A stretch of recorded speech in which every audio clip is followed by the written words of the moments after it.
Akshata here from Akshata's Recipes. Welcome to my channel. So now with the summer heat out, we should eat some more leafy vegetables, something which will cool us down rather than eating oily gravies and curries. Let's have something refreshing and light.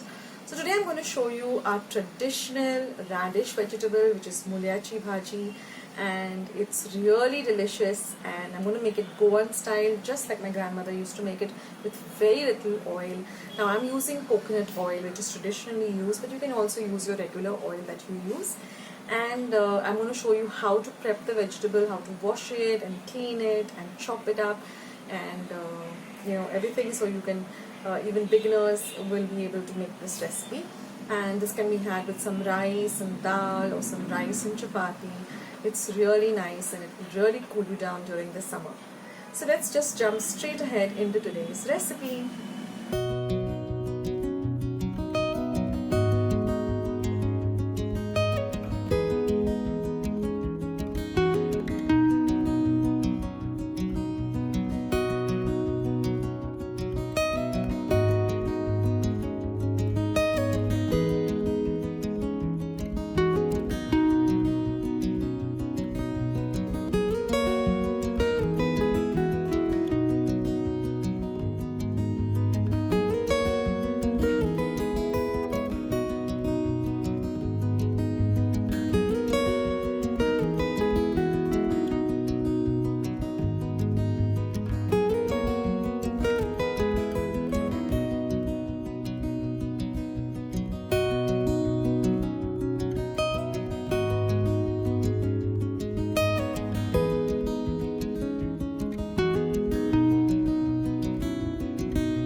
So wasn't that a real easy recipe? Such few ingredients, just some onions and chilies, salt, a little bit of sugar, and you're all set.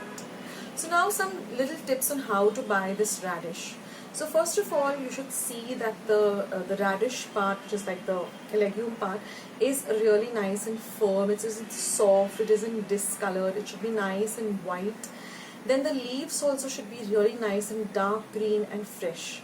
So these are the tips you need to keep in mind, and also wash the leaves really well like I have done. Soak it in some water for about 10-15 minutes, then rinse it well and then use it for the recipe. So that's all you need to keep in mind, guys. So make this during the summer, cool yourself down and enjoy. If you like today's recipe, you know what to do. You need to give this a big thumbs up. That will help me with my videos, and the more likes you give me, the more YouTube will put up more of my videos for you all through your recommendations. Also hit the subscribe button, become a part of Akshata's Recipes, and once you have subscribed, click the little bell. That way whenever I put up a new video, you'll get a message for the same. Also click on the all in the notification so you won't miss out anything on my channel. So guys, thank you so much for being here. Thank you so much for watching my recipes. Go and check out all the list of other recipes I put down in the description box and the comment section. See you soon with another recipe. This is Akshata signing off. Bye.